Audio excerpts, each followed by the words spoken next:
This is Nick. This is Jack. It's Friday, the real Friday, April 5th, and today's pod is the best one yet. The top 3 pop business news stories you need to know today. I'm sorry, Jack. We are in the middle of the biggest election of our lifetimes. The Webby Awards, which is the Oscars of the internet. We have been nominated for the best business podcast. As we told you earlier this week, but we need your vote today. TBOY is up for the best business podcast. Now, a week ago, we were ranked number 5 in the voting. Today, we're ranked number 2. But we would like to be number 1. Tomorrow, I think we're going to be number 1. Yeah, it is. Jack and I dropped a link to the vote in this episode description. In the meantime, let's make this the best one yet. Yeah, let's make this the best one yet.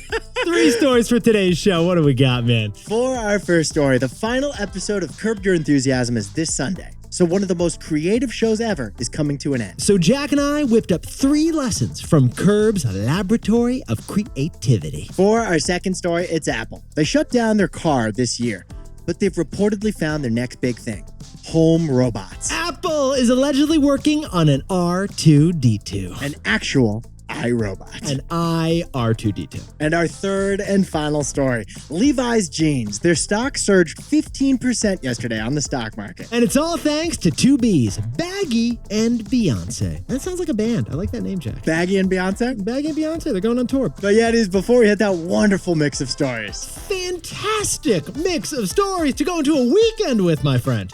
This is Final Four weekend for both the men's and the women's tournaments. Final Four, it tips off tonight, and we got it going through Saturday. On the women's side, you got NC State, UConn, South Carolina, and Iowa. On the men's side, you got NC State, UConn, Alabama, and the Purdue Boilermakers. But Nick, what's the most shocking team still remaining in either of these tournaments? Jack, I'm checking the whiteboard, and it is the NC State men's fighting Wolfpack. Because NC State isn't just the number 11 seed underdog Cinderella story on the men's side. Yeah, it is. North Carolina State is a 1 in 23,512 miracle, according to the math. Because in order to get to the Final Four, where they are now, NC State had to win 5 ACC tournament games in a row, and then 4 straight NCAA tournament games. In just the month of March, NC State had to beat UNC, UVA, and Duke twice. All in the month of March. Those are national championship winning teams. No offense, Coach K. It's not personal. Now, the odds of NC State winning those 9 games in a row are 1 in 23,512. And Yetis, according to the National Weather Service, the coach of NC State is more likely to get struck by lightning than to have gotten this far in March Madness. But get this. If NC State wins tomorrow and advances to the national championship final, then they would be the first 11 seed ever in the championship game. And what are the odds of that, Jack? The odds of that are 1 in 130,000. Yetis, 1 in 130,000. Those are the odds of NC State getting to the championship. Jack, can you sprinkle on a little context for us over there? You're more likely to be a triplet than for NC State to get that far. The odds of that are 1 in 1,000. You're more likely to get a perfect score on the SAT. The odds of that are 1 in 1,428. You're more likely to shoot a hole-in-one on the next par 3 that you tee off from. The odds of that are 1 in 25,000. But our favorite, you're more likely to get bitten by a New Yorker than be bitten by a shark. That has nothing to do with the basketball game, does it? Nothing to do with the game. Nothing to do with the game. That's just a fact. That's just our favorite comparative probability in the world. We love that statistic. We're never going to let go of it. It's a great stat. If you're afraid of Jaws, you should be afraid of Jerry, the guy on the subway next to you. So, besties, enjoy the men's and women's Final Four this weekend. Caitlin Clark, great player? Or greatest player. May the odds be ever in your favor. And Jack, let's hit our 1 in 300,000 stories. 15 years before this song, 2 boys from the Northeast met in a dorm. They had an idea that caused a cultural storm. It's the best one yet, but the best is the norm. Jack, Nick, that's it. I don't even think they need to practice. 50%, that's a fat tip. TBOY City on your at-list. If you know, you know, cause we ready to go. We can't wait no more, so just start the show. Start the show. For our first story, the series finale of Curb Your Enthusiasm hits HBO this weekend. But inside this awkward, hilarious, shocking television show, Larry David teaches us a lesson on creativity. Jack, he's a middler. Nick, I'm pretty sure that accidental text was on purpose. She just upstreamed me. Did you see that? Did Larry invent the term upstreaming, like a taxi cab in New York City? He invented all of those terms, Jack. Yeah, Larry David is the 77-year-old creator of all those terms, and he's the director and the actor and the quirky curmudgeon on Curb Your Enthusiasm. The funny thing is, Larry David just acts as himself on Curb Your Enthusiasm. And he finds himself in the most cringeworthy situations, and he always has to make a comment. Yeah, this is the only show that could turn an entire episode into how trying on pants is the most humiliating experience in humanity. It is humiliating. My dad used to make me try on my pants that I got for Christmas in front of all my brothers. Humiliation. By the way, if you're going to business school, here's a project for you. Build a spite store, because that's something that they did on Larry David's Curb Your Enthusiasm. And after 12 seasons, the last episode premieres this Sunday. So we all have to say goodbye to the Funk Man, goodbye to Susie, and goodbye to Jeff. Larry, you're looking amazing.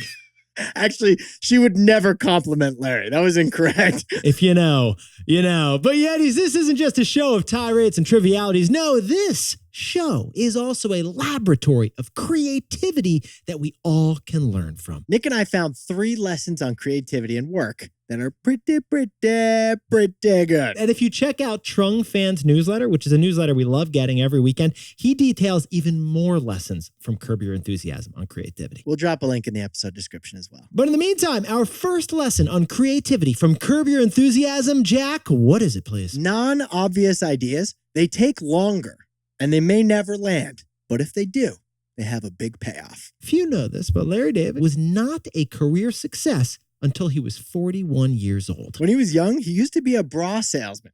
He used to drive a limousine. When he was writing for SNL, which seemed successful, he was still living in a rent-stabilized apartment on the Upper West Side and didn't even know where his career was going at that point. The entertainment industry just wasn't ready for his unique style of uncomfortable humor until he became 41 years old and launched Seinfeld. Because Yetis, unique ideas like Curb Your Enthusiasm and Larry David's specific humor, they have a big payoff, but they take a long time to land. And that's okay. As long as you're willing to sell bras and drive a limo.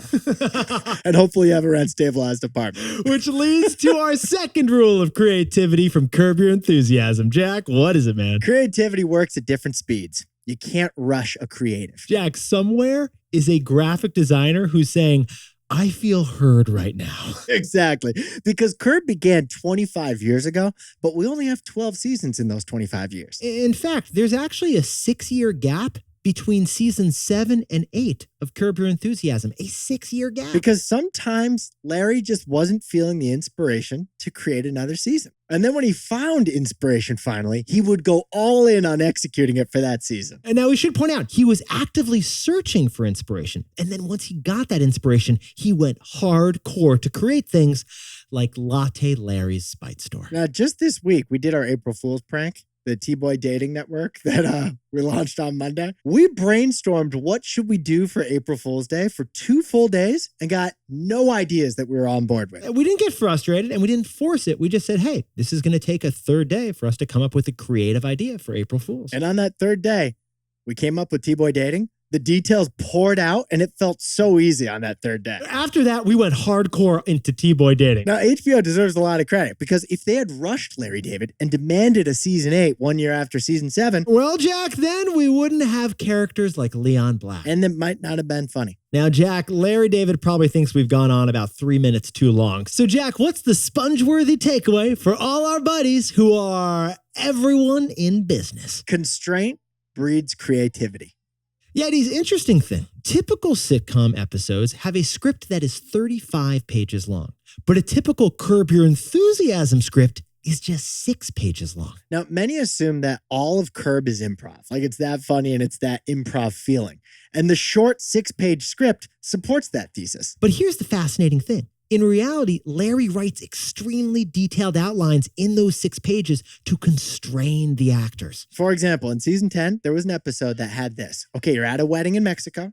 Larry forgot his toothbrush. He asked the hotel for a toothbrush. They didn't have one. So he had to ask the hotel guests to borrow a toothbrush. And now those were the constraints of the episode. And then they came up with a whole new idea on the show, which was, boom, The backup travel toothbrush. The backup travel toothbrush. And that's what the whole episode was about. It was painfully awkward, but hilarious. Because besties, Larry David thinks no structure leads to no substance. You need an outline for the best improv. To get great spontaneity out of Cheryl and Ted Danson, they need guidelines. That's why Larry withholds information from actors like the narrative arc of the show. But he does give them the overall structure of each scene. Because if given too many instructions, creativity is impossible. But when given a blank slate, creativity feels daunting. It's that in between that Larry David's projects thrived on. Enough constraints to breed creativity. And that is the final creative lesson from Curb Your Enthusiasm.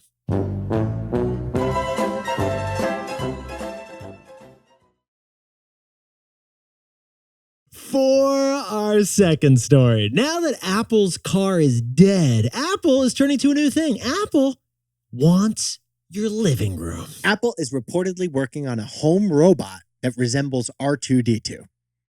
But yet, in order for Jack and I to tell this story, Jack, can we head back to 1977? We weren't born yet, but a man named George Lucas was. George Lucas was a master of IP because he trademarked the word droid back in 1977 after creating R2-D2. The owner of Star Wars has a trademark on the word droid. Well, nearly 50 years later, Apple is actually trying to build a droid, according to Bloomberg. Yeah, Mark Brumberg over at Bloomberg learns things about Apple from insiders before they go public. He speaks with PFWTMs. Who are those again, Jack? People familiar with the matter. And according to those PFWTMs at Apple, Apple is constantly searching for the next big thing. Their first big thing was the Mac computer, then the iPhone, then the iPad, then the watch, and more recently, the AirPods. Well, now that Apple's car project has crashed and burned, Apple's next big thing is reportedly, get this, home robots. Homebots. iRobots. For real. Now we should sprinkle on a little disclosure, shouldn't we, Jack? This is very soft news. It's only a report from Bloomberg that Apple hasn't confirmed. And even Bloomberg says that Apple still is just in the exploratory phase. But hey, baby, it is Apple.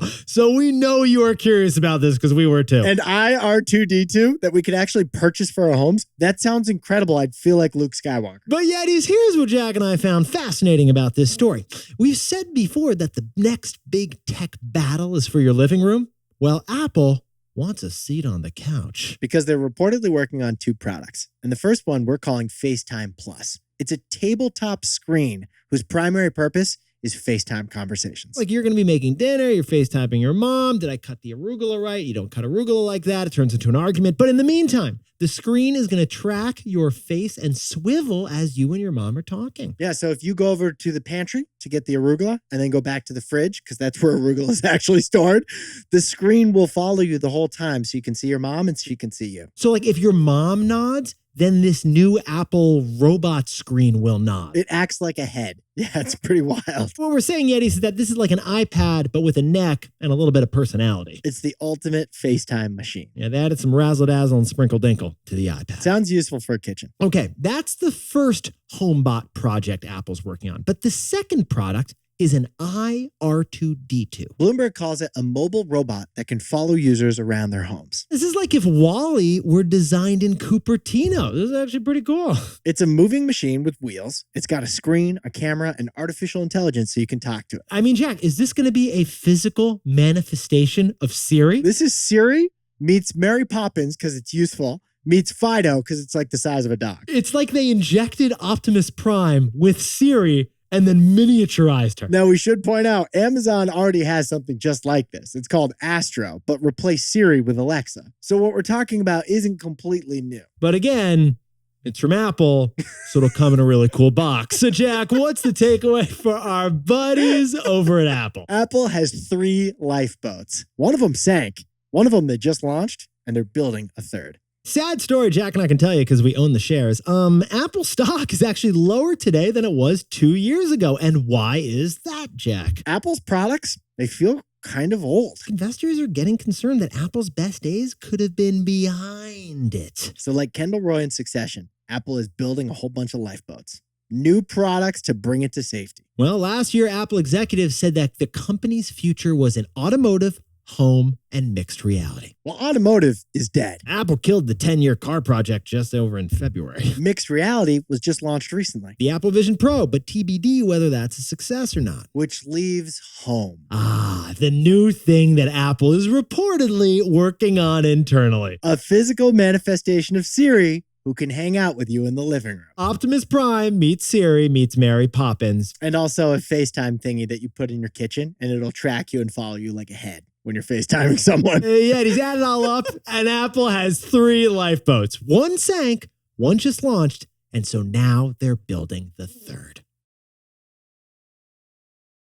For our 3rd and final story before the weekend, Levi's stock surged 15% on Thursday after a fantastic earnings report. And it's all thanks to the 2 Bs, Baggy and Beyonce. Baggy and Beyonce. Yetis, this week was the best quarterly earnings announcement Levi's has had since the gold rush. Levi's stock jumped 15%. Get this, Levi's stock is now up 60% in the last 6 months. Put that in the back pocket. This is a really interesting fun fact. The 2 most valuable denim companies in America are now tied, Levi's and the Gap. Yeah, and they're both based in San Francisco by chance. 2 $9 billion denim companies, Jack. San Francisco. They do gig food delivery apps and they do zippers for jeans. That's what San Francisco does. Now, sales for Levi's actually fell in the past year, but more of those sales were direct to consumer than ever before. Now, Yeti's direct to consumer means that Levi is cutting out the middleman. They're cutting out department stores, which is way more profitable for Levi's. It's a profit puppy. They get to keep the full sale for themselves. They don't have to give a cut to Macy's. But Jack, what was the shocking surprise from the earnings call that we happened to notice? And we're like, how come nobody else is covering this? Beyonce. That was the surprise from the earnings call. Get this, Yetis. Analysts mentioned Beyonce 4 times on the call. Like she was the star of the call, apparently. Because last week, Beyonce dropped her first country-ish album yet, which is called Cowboy Carter. Yeah, Cowboy Carter. You giving it a listen, Jack? What do you think? Alex loves it. I've been listening in the background. She went full Yellowstone in this thing. Why don't you like it, Jack? No, I do like it. I said Alex loves it. I didn't say I didn't like I'm it. messing with you. I'm messing. Now, Yetis, while Beyonce did wear some diamond-studded Stetson hat, she also wrote an entire song called Levi's Jeans. Are you trying to sick the beehive on me right now, Nick? No. I want you to be protected. No. Well, Nick's right. There's an entire song, the best track on the album, mind you, called Levi's Jeans. Yetis, Jack and I are thinking about this. This is the biggest earned media moment for any brand of the entire year. But Nick, let's go back to 1984 for a quick second. That's when Bruce Springsteen's Born in the USA album featured the boss's butt wearing Levi's jeans with the trademark red tag on the album cover. Well, Jack, my buddy, how about we fast forward 40 years later and Queen Bee is rocking denim on denim on denim, wearing Levi's and having Levi's in the title of her song. What is it about musicians and loving Levi's? Beyonce's entire album just set the single-day streaming record on Spotify. That means this Levi's song probably got 500 million impressions. If you work in marketing, we want to know, would you rather have a free Super Bowl ad for your company or have the name of the company be in a Beyonce song in the title? Honestly, we know what we would want. T-Pain does have a song called Best I Ever Had. It's close to the best one yet. Well, T-Pain's a Yeti, Jack. Now, besties, this was such a big deal about Beyonce that Levi's bumped their 2024 earnings outlook partly thanks to this Beyonce bump. By the way, it was Drake, not T-Pain, but T-Pain is a Yeti, and I think Drake is too. So, Jack, what's the takeaway for our buddies over at Levi's? This is the year of the Baggy Daddy. Now, Yetis, Jack and I have already talked to you about the death of Slim Fit. It's been happening since the pandemic. It's the comfort economy. Loose fit jeans and stretchy athleisure are in. Okay, but here's the new surprise. How loose we're actually going, because Levi's growth is now coming from one particular type of jean, and that jean is baggy jeans. Levi's mentioned the word baggy 6 times on their earnings call, and baggy is their loosest fit. Yeah, their new CEO, Michelle Gass, literally said that baggy as a trend has taken hold. Women's baggy jean sales are up 50% in the past year, and men's baggy jean sales are trending too. And look, last year was all about the boyfriend jean. I don't wear jeans, but I heard it was all about the boyfriend jean. This year, It's the dad gene. The dad gene, the baggy dad gene. Yep, Levi's has a pair of women's jeans even called the Baggy Daddy. So Yetis, you know what to do. Call up your mom and ask her to whip out those Jinkos from 7th grade in the storage bin. Because Levi's is the proxy for the entire denim industry. And Levi's is telling us that loose fit has been replaced by the Baggy Daddy. Jack, could you whip up the takeaways for us for the real Friday? The Curb Your Enthusiasm finale is this Sunday. We hope it's better than the Seinfeld finale. But the biggest creative lesson from Larry's success: constraints breed creativity. And you don't have to apologize for an apology. For our second story, Apple's next big thing is reportedly robots for the home. Because Apple's got 3 lifeboats right now. One of them sank. The car. One of them just launched. The Apple Vision Pro headset. And the third is what they're secretly building right now. IR2D2. And finally, Levi's stock jumped yesterday, partly thanks to the Beyonce bump. She named a song Levi's Jeans. Levi's earnings also tell us that it's in the era of the Baggy Daddy. We're living in our Baggy Daddy era. Yetis, this pod's not over yet. Here's what else you need to know today. First, Treasury Secretary Janet Yellen was in China yesterday looking for some common ground, but she was also defending the United States. She told China to stop dumping cheap solar panels and cheap electric cars into the world market. Apparently, she told President Xi that unfair trade practices are frankly kind of just annoying. Second, Ford Motor Company just announced they're delaying all of their new electric SUV and new pickup truck plans to focus on hybrid cars instead. By 2030, Ford wants a hybrid version of every single one of the cars that they make. Like we said, hybrid cars, they become the training wheels of electric cars. And finally, Jack, what time is it exactly on the moon? No one knows, Nick. No one knows. So the moon is about to get its very own time zone, moon time. This is a real story. For commerce to ever happen on the moon, which we hope it does someday, there must be an agreed upon standard time up there. So the White House has asked NASA to come up with a time zone on the moon, MST, Moon Standard Time. And also figure out how that relates to like New York time and I don't know. It's pretty funky if you think about it. Because right now it's like, what time is it? It's like, I don't know. It's dark side of the moon. Like, is it dependent on the sun or is it dependent on the Earth? Lunar time. I think it's dependent on Pluto. That's definitely incorrect. Now, time for the best fact yet. This one sent in by Christopher Pike, who's currently on a ship. Today is April 5th. April 5th is known every year as First Contact Day, which is a celebration among the Star Trek community. Well, more specifically, this day is when the Vulcans first made their presence known to humans in the TV show Star Trek. In the movie Star Trek First Contact. It's also informally recognized as the date when humans are expected to meet aliens in real life. Our first contact with aliens is expected to happen on April 5th, 2063. And there's a very specific reason for that date. And what is it, Jack? The screenwriter of Star Trek chose the day of his son's birth. April 5th. Yetis, you are looking fantastic today. Jack, are you getting ready for the solar eclipse? You got like 2 days to prepare up there, man. Actually, I didn't get the goggles. I got a monocle. Like, they don't cover both of my eyes. It's like the planter peanut, you know?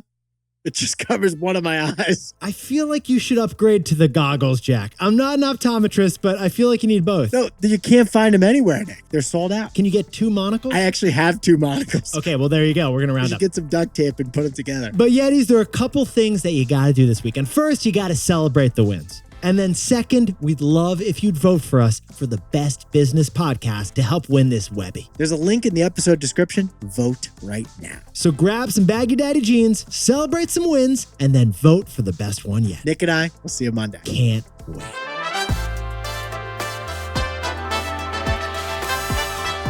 And before we go, congratulations to a couple of Yetis, Rick and Erin Kohut, who are celebrating a 25th anniversary in lovely Columbus, Ohio. And according to Erin, this show keeps her fresh with her high school students. That's a compliment that we'll take. And congratulations to Trevor Pearson, celebrating the birth of his first baby girl in Nashville, Tennessee. Your buddy Colin says you're going to be the best girl dad out there. Happy birthday to Grace Lee, who's turning 13 today. And Zato O'Toole, the puppy, is turning 13 years old in Mooresville, North Carolina. Who's a good boy? And Segundo Guerrero is living in Seattle, but has a big spring break to Paris with the whole family. Enjoy those arrondissements. Happy birthday to Elise Villarreal and her husband, who have a double birthday, and they're celebrating in Napa, California. And Roy Kent Rios turning 1 year old in Sherwood, Oregon, the best mini golden doodle yet. Happy 36th birthday to Patrick Tanis from Chicago, celebrating in Charleston. But doing logistics nonetheless. This is Jack. I own stock of Amazon and Levi's, and Nick and I both own stock of Apple and Spotify.